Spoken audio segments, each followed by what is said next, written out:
मछुआरे की कहानी। किसी गांव में रामू नाम का एक गरीब मछुआरा रहता था।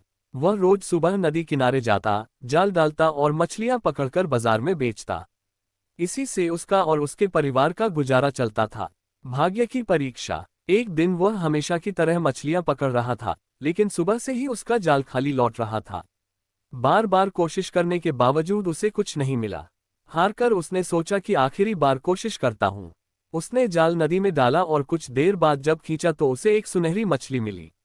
मछली ने रामू से कहा, मुझे छोड़ दो, मैं तुम्हारी इच्छा पूरी करूंगी। रामू ये सुनकर चौंक गया।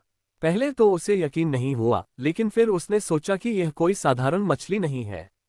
लालच का अंत। रामू ने पहले अपनी टूटी हुई नाव ठीक करवाने की इच्छा रखी। मछली ने पलक झपकते ही उसकी नाव नई कर दी। फिर उसने बड़ा घर मांगा और वह भी मिल गया। धीरे धीरे वह और लालची होता गया, सोने चांदी, नौकर चाकर, बड़ी हवेली। मछली उसकी सारी इच्छाएं पूरी करती गई। लेकिन धीरे धीरे रामू के मन में और लालच बढ़ता गया।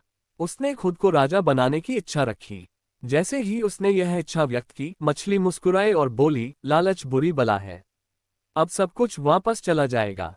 और यह कहते ही सब गायब हो गया। रामू फिर से अपनी पुरानी टूटी नाव के पास खड़ा था। शिक्षा। रामू को समझ आ गया कि लालच का कोई अंत नहीं होता और संतोष में ही सुख है।